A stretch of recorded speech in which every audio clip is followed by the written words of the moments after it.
Now, winter may not be the most inviting time of year to get out and do some work in the garden, but during these cold winter months whilst plants are dormant or died back is the perfect time to get all that landscaping and building work done. If you saw our last video on how we plan to get back on top of our allotment this year, then you may recall that we said we're going to start moving over to no-dig beds where we can. And in today's video, I'm going to start putting those words into action. Not only do I scratch my construction itch by building 2 raised beds, but I'll show you how I managed to keep the cost of building down to just a few pence. Sound too good to be true? Let's have a look. So, first cost-saving tip is make use of what you may already have. These are boards I've salvaged from a big raised bed the previous owner had built that had fallen apart, and one big board donated by a neighbour. So first thing for me to do is remove these old nails. I will of course be saving all of these to reuse later, which might mean straightening them up a bit first. This might be pushing the money saving bit to the limit, but if it still works, then why not? This little block of wood made me work for my coffee.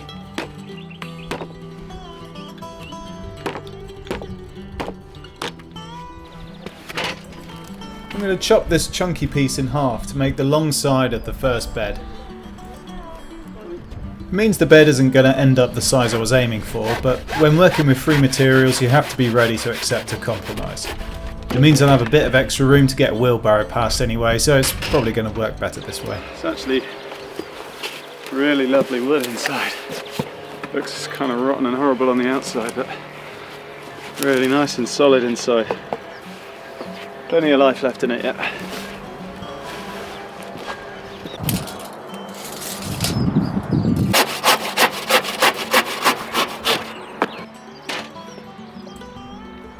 That's the shorter end pieces done.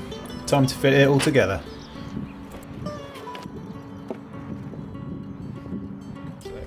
These things I'm fiddling about with here are probably my new favourite tool and were a Christmas gift, and so I'm not going to count them as a cost of building these beds. They're corner clamps for holding 2 pieces of wood together. What's nifty about them is you can clamp together 2 pieces of wood of different thicknesses, which is ideal when you're making use of random bits of salvaged wood like these. Gone are the days of precariously balancing bits of wood on top of each other. I'll try to remember to put a link in the description box so you can check them out. Game changer for sure, and thoroughly recommend. This is where I realised you can get the jaws open quicker if you spin it like a football rattle. So easily pleased. Now I did actually have to use 3 long screws, which is where the only cost of this build comes in, but the quality of the wood required it, unfortunately. Okay, 1 frame complete. Brilliant. Feels pretty sturdy considering it's pretty old rotten wood. It'll last a couple of seasons before it has to be replaced. Maybe a bit more actually, we'll see. Okay, well I'm going to build the other one and then we can start filling them. Very excited.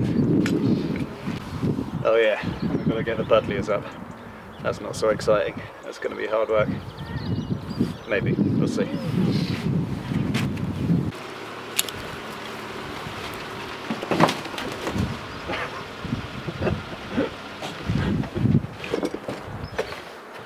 Great entrance from Phoebe. Pardon? A great entrance from Phoebe. Well, the one where there's people behind me, so oh wow, I'm really on that too. Now I'm just removing most of the old, tired soil from inside the bed to maximise the space I have for all the fresh, happy compost I'm about to fill it with.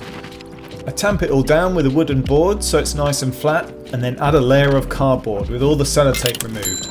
This will form a barrier for all the weeds and seeds that are already in the soil and will break down naturally over time and add to the soil composition. Wetting it down like this helps it mould to the ground and helps kickstart the breaking down process. This is the old budliers I cut down. I'm going to break these up, lay them in the bottom. It's going to help pad it out, and over time this will rot and add nutrition to the soil.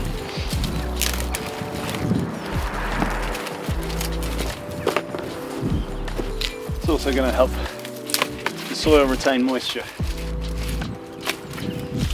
These sticks will all get soaking wet, absorb it, and then release it slowly when things dry out.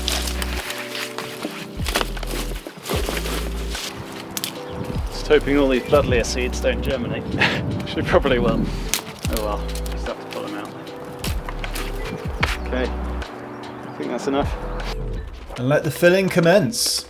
Now this first layer of compost I'm adding is essentially what we cut back from the plot at the end of last season, so it's been rotting down all winter.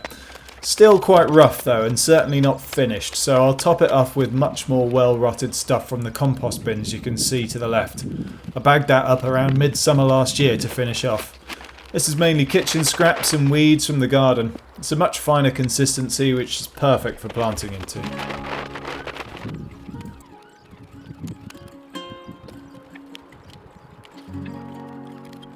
The 3 buddleia stumps came up much easier than I expected, thankfully. It's the joy of sandy soil for you. But I'd forgotten about the row of Jerusalem artichokes I'd planted behind them last spring. These flower beautifully, like big clumps of sunflowers that are great for creating a perennial barrier, but the edible tubers that look a bit like long potatoes need to be removed before I put the bed here, otherwise they might be strong enough to punch through the cardboard and compost, so I need to get them all out. Starting to really regret putting these here. Kind of satisfying getting them up, but I need them gone, so it's a bit stressful seeing how many there are under here, knowing that if I don't get them all, probably going to sprout through the raised bed that I put down here. So a big worm, huge. Just got to keep going and be as diligent as I can. I don't think there's any more in there. Another one. Another 2. Can be really small, easy to miss. Well, I think I'm just going to have to hope. Yeah, I think we'll risk it. Just do the other side and get building.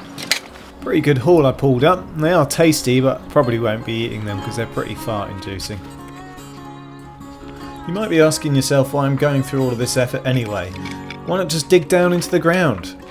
Well, no dig is a method of growing that involves minimising disturbance to the soil. By building upwards, layering up on top of the soil year by year with rich compost instead of digging it into the ground, you preserve and protect the microbiome underneath the surface, keeping fungal networks, worms, microbes and insects alive, and maintaining soil vitality, helping your plants grow whilst also keeping the local ecosystem healthy. It's also kinder on the back, and building a rich layer of moisture retaining compost on top of this soil along with a layer of cardboard to keep weeds at bay and bulked out with woody stems at the bottom, it should mean we need to water much less, which is a blessing on this sandy soil. There'll be a link in the box below for a more detailed description of the principles of no dig if you think it's something you might try in your own garden.